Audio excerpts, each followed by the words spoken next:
Thank you, David. Next we have Katy Went, who is a local writer and campaigner. Thank you. Let me say from the outset that I believe in hope, not hate, unity and not division, and I'm totally opposed to all forms of xenophobia and racism. But, and this is where you might not like me so much, I'm also against tarnishing all leavers with the same brush. Whilst the majority of racists, it has been said, voted Leave, the majority of leavers are not racists. Nor are they all elderly. Nor are they all uneducated. Nor are they all unemployed. Nor of a different class to some people who may be gathered here. Yes, there are demographics that voted more one way than another, but descending into generalisations and personal attacks without factual qualification is part of the very issue that brought such disrepute to campaigns of both Leave and Remain.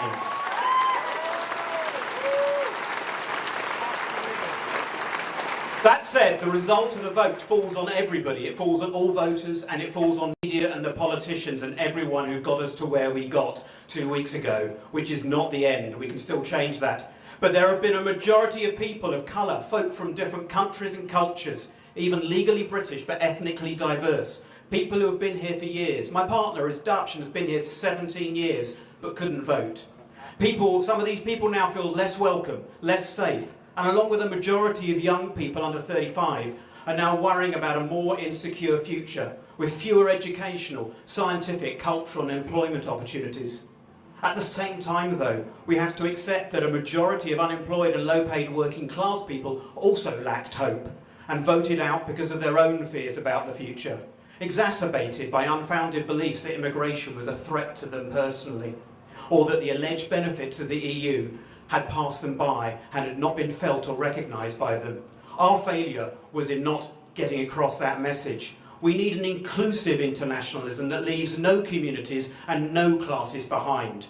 Being part of the 48%, if we shift that to 52 or 54 or 55, we still end up in a divided country if we can't make that 65, 75, 95 in favour of staying in Europe. And that means engaging with the 52% rationally and fairly and humanely. We need to unite against prejudice, against discrimination, xenophobia and hate. I believe the EU has actually helped that over the years with its motto of unity and diversity, not just of nations and disparate peoples, but also of workers and employers, of women and men, LGBT and other minority communities. The Friday just before the referendum, it was a Herculean task, but they got all 28 existing nations of the EU to agree common cause on promoting LGBTI rights across Europe.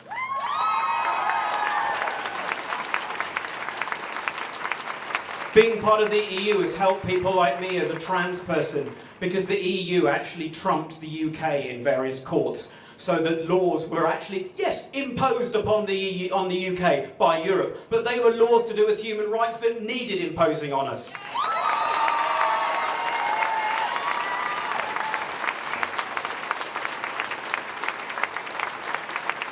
But the EU, having these kind of rights to do with human rights and LGBT rights and all the other things, they will actually mean that they can demand improvement from countries that want to join the EU, from accession countries, countries like Turkey that has an abysmal human rights record. If they want to join the EU, then they're going to have to join the unanimity of the countries that have already promoted human rights in Europe. The very worst thing that has come out of Brexit to me has been the rise in hate crime. Already we saw last year in the UK a rise in Islamophobia, but even here in Norwich on a single day after the referendum, I heard of 3 local hate incidents. By the weekend that was a dozen I'd heard of, and those were just those I was connected to on social media here in Norwich. There were 100 elsewhere over Brexit weekend and over 500 since. According to Tell Mama, over 800% rise in Islamic-phobic hate crime. Most go still unreported, so the situation is probably worse. Many are now living in fear. Now, I don't mean to shock you with this, but one of the worst statements of what was actually casual racism, as it's called, as if there is such a thing, was online, and it was local. And someone said, "Don't worry about the rise in racism, it'll be offset by the fall in murders and rapes." That is something we need to oppose vehemently, and that's root and branch from the... And that doesn't just mean, oh, I condemn it, and politicians say, I condemn it, and we'll do more about it. It means getting to the grassroots of culture in our country to change people's attitude. London was a place that voted predominantly to remain, and yet has the highest immigration, and has had it for the longest. It is more integrated. I lived there in the 80s when it was less integrated. Places like Boston, yes, they have high immigration now, but it isn't fully integrated yet, and they haven't got used to it. Some of these things take time, but leaving Europe means we don't have that time. There are things that we need to do now. The UK was actually part of a liberal bloc in the EU, and that is actually weakened by our leaving. We're abandoning the liberal and reforming movements within Europe by leaving them without what would become a 35% blocking minority on less liberal proposals from further right groups in Europe. Absolute sovereignty and security. Sovereignty was the biggest issue, even above immigration in the campaign. But absolute sovereignty and security in a global world is a myth. Geography continues to be redrawn on maps and online daily. It doesn't actually really exist. Instead, it's about control and power, and they're not even true.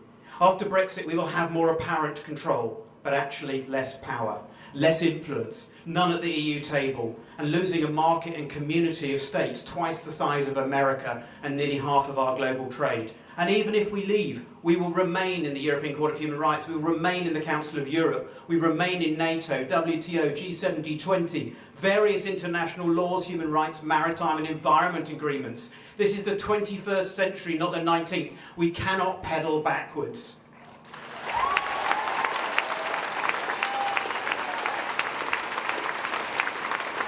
Democracy, though, is imperfect and not always right, especially when I don't get my way.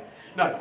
Yes, the referendum was democracy in action, but democracy in a factless vacuum, and a factuous vacuum, does not work. Hitler rose to power on democracy, and then abused and crushed it in the name of national unity and self-interest. Democracy also fails when there's evident electoral bias. My polling station had 2 Brexit tabloids on display next to the voting slips. If you ask me, that invalidates that vote. And that wasn't Norwich, I live just south. Democracy doesn't work when we're lied to by both sides, leading to a situation where 22% of people admitted they didn't understand the facts well, and yet still voted. Some of those same people Googled after the polls closed, what is the EU?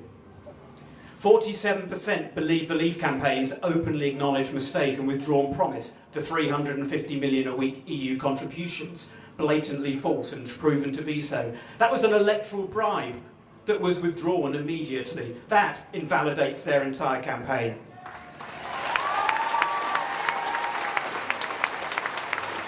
The vote itself will make little difference to immigration. The net budget payments to the EU will probably cost us almost the same to get some kind of Norway or Swiss deal. If the pound remains low, inflation already will add 5 to 10% to food and petrol prices, affecting everyone, especially the working classes, especially the poor, especially the people that voted out. If ever we want to rejoin, you can be assured we will never get the rebates, reforms and exemptions we got before. We actually have one of the best deals in Europe at the moment, and we're about to trash it. One of my biggest issues is that people were not informed of the economic, social and legal facts and consequences without falsehood or bias. In order for the vote to fairly consent to the referendum, how can they consent when what they've heard was not fair or true? In the most blatant cases, they were lied to, again, by both campaigns. Exaggeration. That was what the Chilcot report criticised Blair's campaign to go to war over. Blatant exaggeration. Fear won. It was a campaign of fear. Democracy based on lies and fear is not democracy, but deception and manipulation.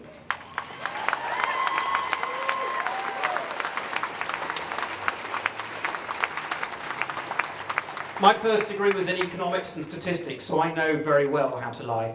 The UK was 5th in the world economic tables and was about to take Germany. Because of the pound's devaluation in the last 2 weeks, we've already dropped a place to 6th, below France. And we will keep slipping if we do not reform the Europe and UK's position in it.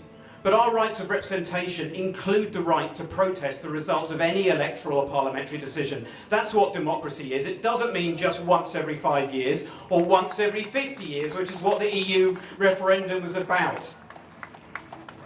The rights of representation means we can keep complaining. It's not sour grapes. It's not just get on with it and accept it, or E-X-C-E-P-T, it as a lot of people have been spelling over Facebook. I do agree with it, accepting that decision, the other spelling.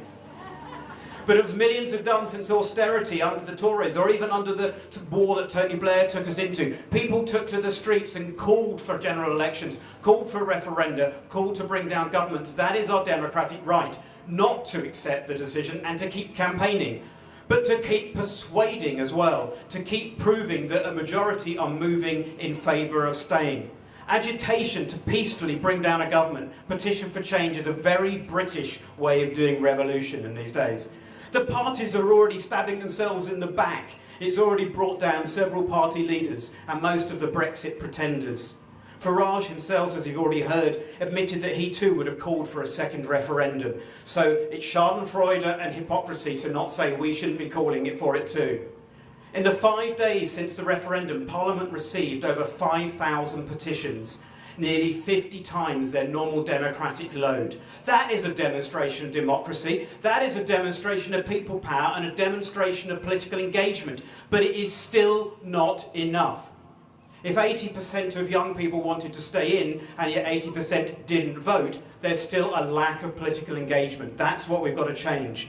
People power can bring down governments and prevent Article 50 if we can prove the electorate has changed its mind or was lied to, as with the Chilcot inquiry. The regret vote, according to polls, is now already shifting 7 to 14% away.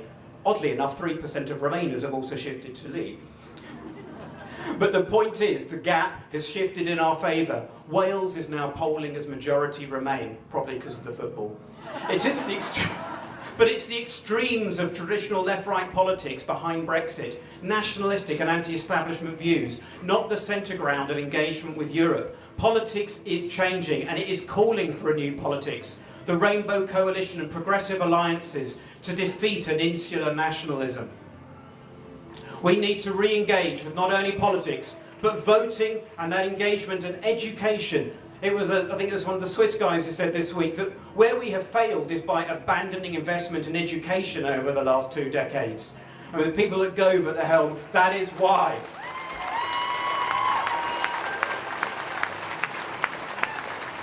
If Article 50 is delayed and a referendum or general election called before any final EU withdrawal attempt, by then hundreds of thousands more young people will have gained the vote, and those that didn't vote can be mobilised.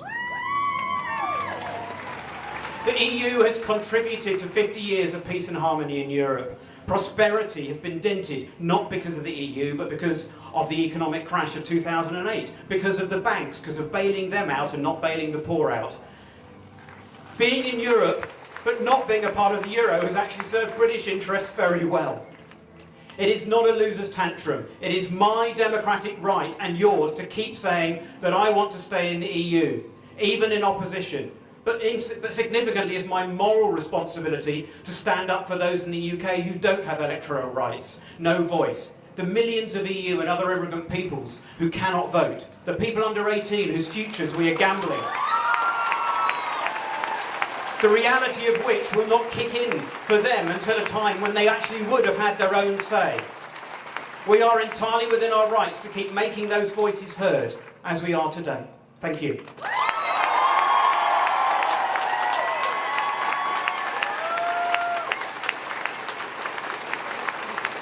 Thank you, Katie.